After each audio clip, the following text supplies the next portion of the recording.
Salutations everybody, it is Matty here today. I'm gonna keep it real. I'm always a transparent content creator. I've had a miserable day today. And so I found this divine purpose taking me over. I thought, well, if today's gonna be as awful as it has been, I gotta do something good to take a positive out of it. And my good today is making sure that my audience steers quite clear of Lord of the Rings Gollum. Now, I saw a lot of reviewers got codes for this game. They seem to avoid me in the review process. By the way, just a warning, it seems to be happening with a couple of other upcoming games, if you catch my drift. So I apologize if I'm not around when the embargo lists for some exciting upcoming games. I'm trying my best here. But when Lord of the Rings Gollum finally crossed the Mr. Matty desk and I fired it up, I was so disgusted that I don't care if I'm coming after the embargo. I don't care if I get less views. Y'all gotta know how trash this game is. And you know I don't speak like that. You know I'm usually respectful, I'm responsible with the platform, but this game deserves the smoke. It's absolutely the worst game to come out this year. And we're after Redfall. I thought it was a lock, man. I was thinking of my end of the year list, like what's the worst game of the year, best game of the year. I thought Redfall was a lock for first place for worst, but here comes Lord of the Rings Gollum, and we just continue to race to the bottom in our industry. Look, there's no denying that when most of us heard Lord of the Rings Gollum as a video game, the first question we asked was, what? Because when you think about it, it's like Bandai making a DBZ game out of friggin' Yamcha as the main character. Imagine a Harry Potter game, but Neville Longbottom is the main character. It's like, what are we doing here? So what fascinates me most about Lord of the Rings Gollum is how it managed to make it past the design phase, like in pre-production. When video games start, they're just an idea factory. Okay, here's a bunch of ideas we have for this game, and hopefully once we put it all together, it all works and marries well, where nothing breaks another part of the game. And this game has so little to it that I don't know how it got beyond that point where they said, yeah, let's make it. Yeah, let's get funding. Let's contact the publisher. And the publisher was like, yeah, we're in. I don't know how. There's one idea in this game that I really like, and I feel like they just had this one idea and thought, that's it, we gotta make the whole game. We gotta make the whole game. Truthfully, Lord of the Rings Gollum should have been canceled, and it probably would have been, but there's no denying that they sank some level of money in it and said, well, let's get some type of ROI from this. I mean, we can't just cancel it now. Let's take that millions of dollars we put into it and try to at least make half back, possibly. But this game is terrible. I'm gonna tell you why. If you're into reviews, whether it's when the embargo lifts, which doesn't seem to be happening anytime soon, or it's after the fact, consider subscribing. We will still do impressions and reviews. And with that, I always tell y'all when I don't beat a game for a review, this is one of those times where I had to drop it. It was terrible. It was a disgrace. So let me break down why. First and foremost, the technical state of the game will speak for itself as you're just watching the gameplay roll in the background. I mean, it is merciless how often the game drops frames and even screen tearing. And I always say I'm pretty generous with this type of stuff. I'm admittedly toughening up on it more and more as time goes on. But look, man, this game is constantly distracting you with visual bugs, whether it's the frames sinking through the floor or the screen tearing. It's constant. And the reason the frame dropping is fascinating is nothing's happening. There's no action.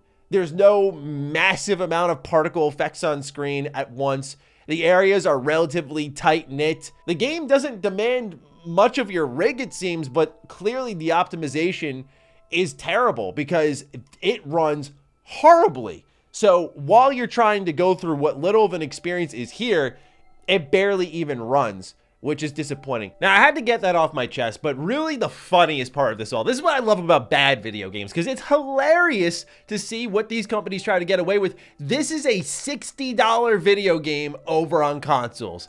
And on PC, it's a full price as well at $50. They're charging full price, and look how ugly it looks, man. I mean, seriously, these models are PS2 era, and that's a perfect segue into what this game really is, which is some serious PS2 stink. What I mean by that is when you go back to the PS2 generation, right? The GameCube, the original Xbox, because budgets were smaller back then, we get these random one-off video games with characters we never expected where you go, nowadays, yeah, that's something that existed. You get your really great obscure games, something like from Namco in Urban Reign, but then you'll also get really random one-off things such as Def Jam. I know it's a great game, but I mean, seriously, a fighting game in a 3D space with hip-hop artists beating each other up, and it's brutal at that, and it's got a lot of tech involved in it. That's just not something that you would typically see nowadays because games are so high risk. So Lord of the Rings Gollum manages to evoke that part of the PS2 generation, just all the worst parts of it, because certainly there are negative examples of random games, strange games that you don't know how they existed or why a certain character was represented, but lo and behold, it does exist, and you just got to deal with that. So yeah, the game looks like a PS2 title. It evokes that same strange sense of it, and then on top of that, it's got the busted AI that we've seen for a lot of these games lately, where even in stealth, it's just... I mean, I guess it's probably for the best because you can't fight back. You are Gollum, for God's sakes. Let me give you a little insider story on how bad this game is. So the reason why I realized I wasn't going to get a review code for this game is when I had other reviewers emailing me, which never really happens, going, yo, do you have this game? Because it's that bad. And I got to know if I'm just losing my mind here. It was similar to Redfall. Put it this way, if reviewers are talking and they're talking a lot and they're randomly contacting you, like I had people who I hadn't talked to in a while just reaching out to me going, yo, you got your hands on this one, brother? Because it is bad. That's when you know. That's a red flag big time for a game. So naturally, I was super curious, and I had the chance to see the reviews before crafting my own, at least with the Metacritic score, and well-deserved, man. So let's talk about the gameplay, if you will. So you play as, naturally as the title would suggest, Gollum, right? You're gonna crawl around as this little freakazoid and do what with him, you ask? I mean, that was the main question. When I heard this, before we saw any gameplay, I saw some people going, oh, this could be cool. I would love to live in that world because I like Middle-earth a lot. But to me, like, the first thought is when we have Shadow of War, Shadow of Mordor, and we had the movie tie-in games, my first thought genuinely would be like, could we do Lord of the Rings Legolas? Could we do Lord of the Rings Gimli even? Gandalf? You know, the main characters, Aragorn, like just the main characters that are gonna drag us into the film, not this dude over here named Gollum. Again, they picked this character, and I'm thinking they must have an idea of this is what they want to do. I think Mario games from the early 90s had more complexity in their controls than what you have here in Lord of the Rings Gollum, because all this dude does is sprint, jump, and climb, and it never gets more sophisticated than that. But immediately the game just conveys to you, we have no ideas. There's really nothing new to present to you here. And I say all that because that's what stunned me so much, is there was only one idea that felt meaningful, and it ended up being hilarious in the terms of execution. So for those who have seen Middle-earth, you know, you have Smeagol and you have Gollum. And so this back and forth personality issue that's going on is one of the central gameplay points here, where there are moments where Gollum is thinking, you know, what should he do? And he has these moral dilemmas, and you can have the Gollum voice take over, or Smeagol goes and perseveres, and you have to convince him as Gollum. And I liked this mental battle sort of idea here. This felt unique to this game solely, and there was a lot there. The problem is, like, the first instance of this in chapter 1 is him deciding whether or not he wants to eat a beetle. So I managed to convince him, yo, go eat that beetle, son. Like, let's see what happens. I want Gollum to take over, because we know the beginning of any villain arc starts with eating a beetle, right?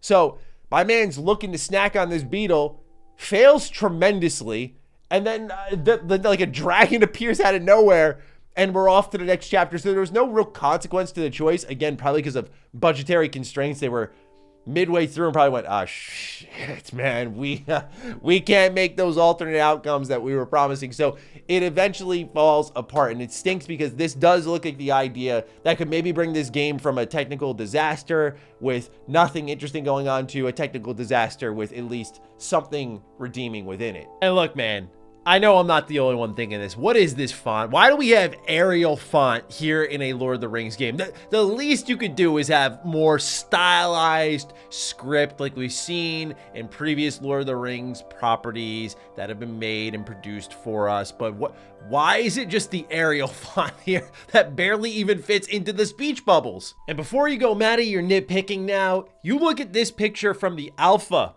and you tell me somehow the way that this company managed to art polish in reverse. This is the alpha you're looking at, and this is the final product.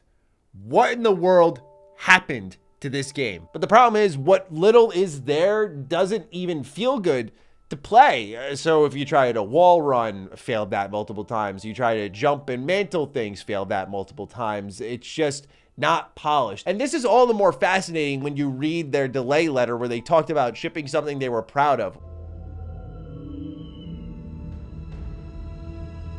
What? No, all right. I know that sounds bad. What? There's no, I mean, obviously it's PR. They're not going to say, yeah, this game kind of sucks, and you know, it was way worse a couple months ago, friend. I mean, I saw it at PAX. It was easily the game that people were talking about the most, saying like, not good. And because those choices don't matter, like that central gameplay mechanic that I think could have carried this game, the story feels inconsequential. The story feels uninteresting. And I gotta admit my personal bias in one area for those who are really looking to give this game a shot for whatever reason, because again, you're barely gonna get far in it. The objectives are breaking all the time. It's uninteresting to play. But if for some reason you do really want to get into it for the story, for me, I have to admit my bias, because I never liked Gollum at all. Like, this dude creeps me out. I can't stand him in the movies. Admittedly, haven't read the books, but can't stand him in the movies. So I'm just like, anytime he's on screen, I'm like, shut up with that voice. But what I say all that for is to admit, hey, I've never been a fan of this character, so I am coming in a little jaded. But what I will give kudos to is the performance. Personally, I thought the performance of Gollum was pretty good. The switching back and forth, it felt natural. It sounded right. I mean, the script wasn't fantastic. And of course, we all know the story, as I've said, really didn't grab hold of me for what time I did play of it. But absolutely, I will say that the performance of Gollum was respectable. At the minimum, it was not awful. It wasn't distracting. It felt natural to the character, especially based off what many of us have seen on the big screen. But overall, nothing could save this game. Just from the technical level, the frame drops through the floor, the objectives breaking, the massive amount of screen tearing, no matter what I did with it, the moments where you feel like, I don't know if I can progress here because it's breaking so often. And then eventually you just cave in. And there's no redeemable gameplay mechanics because Gollum does nothing, right? In the terms of like the movie and exciting things that activate all those things in your brain that make you feel happy, right? You don't get that here because he's not a character who's going to do something like, oh, he took out a sword and took out multiple characters.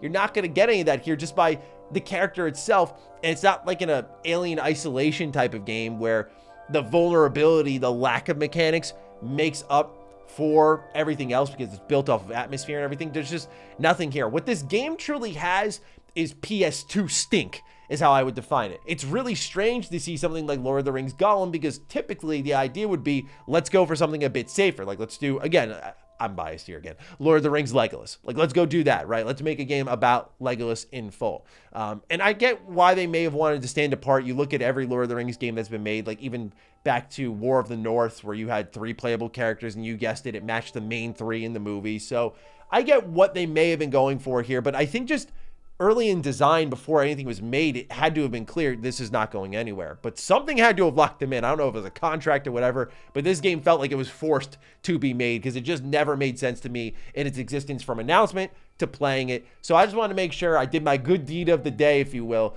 and just steered all of you who maybe missed those reviews from everyone else earlier. Make sure you don't touch this one. I love Middle-earth. I love Lord of the Rings, but truly, truly, truly, even the most hardcore fan is not going to find something here for them. So with that, ladies and gentlemen, that's my review of Lord of the Rings Gollum. Expectedly bad, but unexpectedly the worst game of the year. So with that, I leave it in your hands. Have you had a chance to check out all there is on Lord of the Rings Gollum? Fire away down below. Other than that, follow me on Twitter, follow me on Instagram. Those links are in the description down below. And a big thank you to all the patrons, all the members who continue to support the hell out of the content here. Stay sexy, stay active. I love you all. Peace.